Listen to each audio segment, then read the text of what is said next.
Police যদি বেশি গন্ডগোল পাকানোর চেষ্টা করে, পুলিশ যে ভাষায় বোঝে পুলিশকে সেই ভাষায় আজকে বুঝাই দেওয়া হবে। মেকলিগঞ্জ বিধানসভার চ্যাংরাবান্ধা অঞ্চলে আজ অনুষ্ঠিত হল বিজেপির পরিবর্তন সংকল্প যাত্রা, যেখানে উপস্থিত ছিলেন পশ্চিমবঙ্গের বিরোধী দলনেতা শুভেন্দু অধিকারী। বিজেপির পক্ষ থেকে অভিযোগ, এই কর্মসূচিকে বানচাল করার প্রক্রিয়া শুরু হয়েছিল বহু আগে। গত 22 তারিখ থেকেই প্রশাসনিক স্তরে নানা অজুহাতে অনুমতি আটকে রাখা হয়। বিজেপি নেতাদের দাবি, পারমিশন দেওয়ার ক্ষেত্রে রাজ্য পুলিশ ও প্রশাসন বারবার অসহযোগিতা করেছে এবং রাজনৈতিক নির্দেশ অনুসারে ইচ্ছাকৃতভাবে দেরি করানো হয়েছে। শেষ পর্যন্ত দলীয় নেতৃত্ব হাইকোর্টে যাওয়ার সিদ্ধান্ত নেয় এবং জলপাইগুড়ি হাইকোর্ট শর্ত সাপেক্ষ অনুমতি প্রদান করলে তবেই এই যাত্রার আয়োজন নিশ্চিত হয়। বিজেপির অভিযোগ, পরিবর্তন সংকল্প যাত্রাকে বানচাল করার জন্য আজ সকাল থেকে পশ্চিমবঙ্গ পুলিশ প্রশাসন প্রচুর প্রচেষ্টা করেছে। এটি ছিল স্পষ্ট রাজনৈতিক উদ্দেশ্য প্রণোদিত পদক্ষেপ, যার লক্ষ্য ছিল পরিবর্তন সংকল্প যাত্রাকে মানুষের চোখের আড়ালে আটকে রাখা। পারমিশন নিয়ে এখানে সভা করছি, সেই সভাকে বানচাল করার জন্য এই চোর এডিশনাল বানচাল করার চেষ্টা করছে। এই চেষ্টা যতই করুক, তার চেষ্টা সফল হবে না। আমাদের সভা হবে নির্দিষ্ট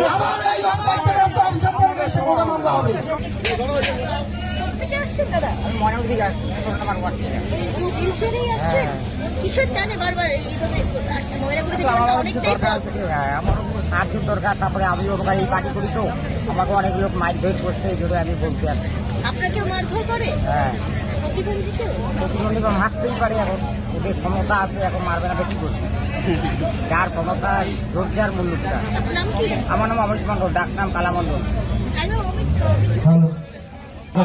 আপনারা দয়া করে চাঙ্গাবান্ধা বাইপাসে চলে যান। প্রতিবন্ধী শুভেন্দু অধিকারী সভাতে ময়নাগুড়ি থেকে সভা এবং আজকে র্যালি, মানে কতখানি বিজেপিকে ভালোবাসে, ওনার বাড়িতে বলে অত্যাচার করে, তবুও বিজেপি করে। সভাতে শুভেন্দুর সঙ্গে দেখা করার জন্য প্রতিবন্ধী মানুষ ফিরে আসছে। আমরা মহামান্য আদালতের নির্দেশেই আমরা আজকে এই যে পরিবর্তন সংকল্প র্যালি করছি। পুলিশ এসে সেটাকেও এখানে একটা গন্ডগোল সৃষ্টি করার চেষ্টা করেছিল।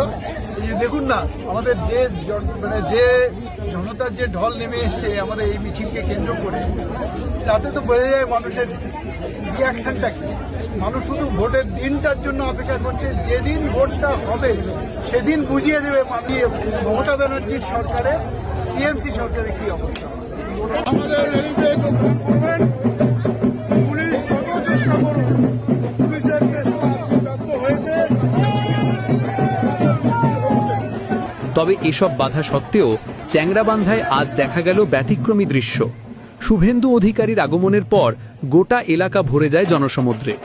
বিজেপির হিসেব অনুযায়ী প্রায় 20,000 কার্যকর্তা ও সমর্থক আজ রাস্তায় নেমে পড়েন এবং প্রায় 3 কিলোমিটার দীর্ঘ যাত্রায় অংশ নেন।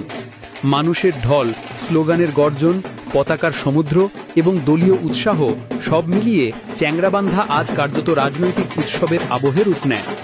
স্থানীয়রা জানান, এত বড় মিছিল বহু বছর ধরে এই অঞ্চলে দেখা যায়নি। পুলিশ প্রশাসন অবশ্য বিজেপির অভিযোগ অস্বীকার করেছে। তাদের বক্তব্য, বড় জমায়েতের কারণে প্রয়োজনীয় নিরাপত্তা ব্যবস্থা নেওয়া হয়েছিল এবং আইন শৃঙ্খলা বজায় রাখাই ছিল মূল লক্ষ্য। যদিও মাঠে থাকা দলীয় নেতারা জানান, আজকের বাধাগুলি ছিল সুস্পষ্ট রাজনৈতিক চক্রান্ত, যা শেষ পর্যন্ত ব্যর্থ হয়েছে কারণ মানুষের অংশগ্রহণ সমস্ত বাধাকে অতিক্রম করেছে।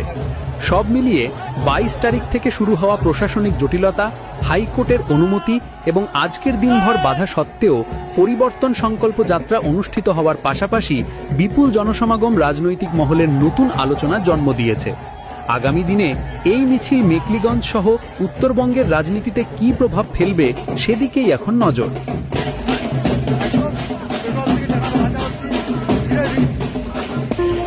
চ্যাংরাবান্ধার পথ জাগে আজ নতুন স্বপ্নে, বাংলার মাটিতে ডাক পড়ে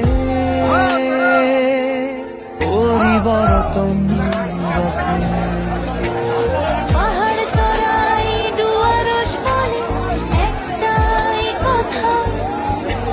শুভেন্দু আসবে উঠেছে, বাংলা জাগছে,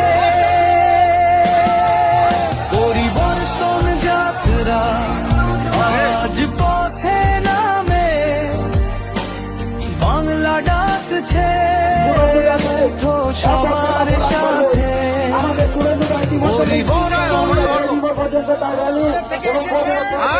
সংখ্যালঘু চাচা কোথা দিয়ে এসছে? দূরের থেকে এসেছে।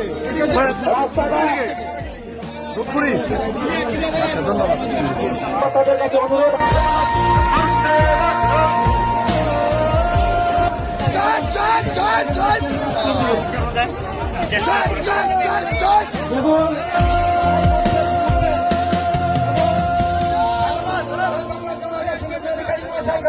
বিরোধী দলে নেতৃত্বে মানুষে মানুষে ভরসা, গণতন্ত্রে নতুন শক্তি বিজেপির আশা, চ্যাংড়া বান্ধা গাইবে সুরে একটাই গান, শুভেন্দু দাস সভাকে আটকানোর জন্য 22 তারিখ থেকে শুরু করে আজকে 29 তারিখ পর্যন্ত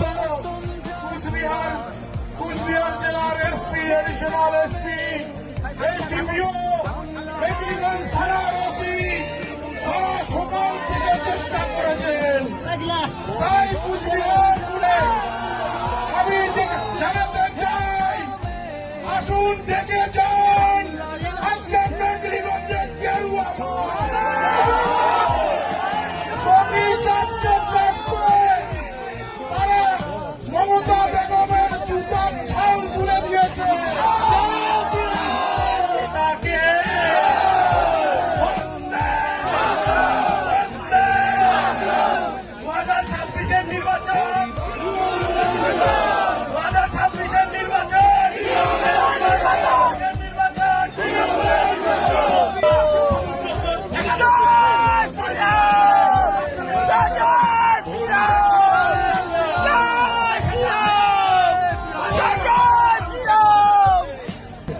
পুলিশও বুঝে গেছে যে এরকম জনতার দলকে আটকানো যায় না। পশ্চিমবঙ্গে আইনের শাসন বলতে নেই, এখানে দিদির শাসন চলে, ভারতের শাসন চলে না। এর আমরা পরিবর্তন ঘটাবই। কি পারবো কি পারবো না, এই হবে আমাদের। भारत माता की, भारत माता की जय जय श्री राम।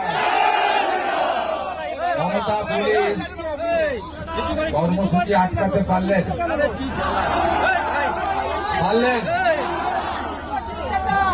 এটা একটা বিধানসভা, ট্রেলার দেখিয়ে দিয়ে গেল বিজেপি আজকে, এরপরে আসল সিনেমা দেখাবে বিজেপি। আর এই যে চটি চাটা যে সমস্ত পুলিশ ট্যাক্সের টাকায় বেতন পান, আর বিজেপিকে আটকানোর জন্য এখানে অনেক চেষ্টা করেছেন। প্রথম পারমিশন আটকেছেন, পরে মিটিং এর মঞ্চ করতে দেওয়া যাবে না, ট্রাক দাঁড় করানো যাবে না, সারা দিন ধরে কত কাণ্ড করেছেন। আপনারা কি ভাবছেন পিসিআর ভাইপো থাকবে? যা পিসি তুই চলে যা, যা পিসি তুই চলে যা, যা পিসি তুই চলে যা, পালাতে হবে। তখন সন্দীপ গোড়াইকে কেউ বাঁচাতে পারবে না, আমি বলে গেলাম। ঠিকই আছে, নাম নিয়ে বলছে। আমাদের কর্মসূচি প্রায় 2.5 কিলোমিটার রাস্তা, মানুষের স্রোত শুধু দূর দূর গ্রাম থেকে আসা নয়, প্রত্যেকটা বাড়ি থেকে মানুষ বেরিয়ে ভারতীয় জনতা পার্টিকে পরিবর্তন সংকল্প যাত্রায় আশীর্বাদ দিয়েছেন। আমি সকলকে শ্রদ্ধা, প্রণাম, কৃতজ্ঞতা ইত্যাদি জানাই। আমাদের জেলার অন্যতম সাধারণ সম্পাদক এবং এই বিধানসভায় দলের অন্যতম নেতা ভাই দধিরাম তাকে সহ মেখলিগঞ্জ বিধানসভার কনভেনার, মন্ডল প্রেসিডেন্ট, প্রত্যেকটি কার্যকর্তাকে, দেবতুল্য কার্যকর্তাকে আমি কৃতজ্ঞতা জানাই। মমতা ব্যানার্জি ফেক ভোটে মুখ্যমন্ত্রী, মমতা ব্যানার্জি লুটের ভোটে মুখ্যমন্ত্রী, মমতা ব্যানার্জি বাংলাদেশ থেকে আসা মুসলিম অনুপ্রবেশকারী রোহিঙ্গাদের ভোটে মুখ্যমন্ত্রী। তাই মমতা ব্যানার্জি বাংলাদেশি মুসলিম অনুপ্রবেশকারী রোহিঙ্গাদের রাখতে চায়। ভারতীয় মুসলিম আপনারা অল্প সংখ্যায় ভোট দেন, তবুও আমাদের বক্তব্য খুব স্পষ্ট, আপনারা ভারতীয়। আপনাদের পরম্পরায় পুরুষের পর পুরুষ ভারতে পশ্চিমবঙ্গে আছে, আপনাদের নাম থাকবে। কিন্তু এই যে বর্ডার দেখছেন, এখানে কি কি পাচার হয়, এখানে মানুষ পাচার থেকে সব পাচার হয়, হ্যাঁ কি না বলুন? বর্ডারে দাঁড়িয়ে আছেন তো, পাচার হয়। এবং সব বর্ডার এলাকায় বেড়া দেওয়া যায়নি। কেন দেয়নি শুনুন। 4000 কিলোমিটার ভারত বাংলাদেশ বর্ডার আছে, মেঘালয় আছে, মিজোরাম আছে, আসাম আছে, ত্রিপুরা আছে, পশ্চিমবঙ্গ আছে। পশ্চিমবঙ্গে 2200 কিলোমিটার বাংলাদেশ বর্ডার। তার মধ্যে এই মমতা ব্যানার্জি 540 কিলোমিটার জমি চাওয়া সত্ত্বেও জমি দেয়নি, যাতে বেড়া খোলা থাকে। আর এরা আসে তৃণমূল 10,000 15,000 নিয়ে অবৈধ আধার কার্ড, অবৈধ রেশন কার্ড, অবৈধ ভোটার কার্ড, আর মমতা ব্যানার্জির ভোট ব্যাংক তৈরি করার কাজ এরা করছে। আপনি বলুন, আপনি ভারতীয়, আপনি কি চান অবৈধ অনুপ্রবেশকারীরা আমাদের রেশন খাত, আমাদের বোন মেয়েকে তুলে নিয়ে যান, লাভ জেহাদ, আমাদের ল্যান্ডগুলো দখল করুক, জমি জেহাদ? আপনি কি চান? আপনি জানেন বর্ডারের 6000 গ্রামে 9টা জেলায় একটাও মন্দির নেই, একটাও দ্বীপ জ্বলে না, একটাও শাঁখ বাজে না, একটাও তুলসী মঞ্চ নেই। আপনি জানেন? জানেন, অনেকে জানেন না। তাই এই নির্বাচন অবৈধ অনুপ্রবেশকারী ভার্সেস ভারতীয়দের নির্বাচন। রাষ্ট্রবাদী দেশপ্রেমিক, সে হিন্দু হোক, মুসলিম হোক, আদিবাসী হোক, আর অবৈধ বাংলাদেশি অনুপ্রবেশকারী রোহিঙ্গাদের নির্বাচন। যারা চান আমার মাটি, আমার দেশ, এই দেশের কোনো ক্ষতি যেন না হয়, তারা ভারতীয় জনতা পার্টিকে আনুন। আমাদের নেতা অমিত শাহজি পাটনাতে বলেছেন, প্রথমে ডিটেক্ট মানে চিহ্নিতকরণ, তারপরে ডিলিট ভোটার তালিকায় নাম বাতিল করা, তারপরে ডিপোর্ট, তারপরে ওপারে পাঠানো। এখন অব্দি 5 লক্ষের বেশি পালিয়েছে। চ্যাংড়া বান্ধার পথ জাগে আজ নতুন স্বপ্নে, বাংলার মাটিতে ডাক ভরে পরিবর্তন রথে। পাহাড় তরাই ডুয়ারস বলে একটাই কথা, শুভেন্দু আসছে, বাংলা জাগছে, পরিবর্তন যাত্রা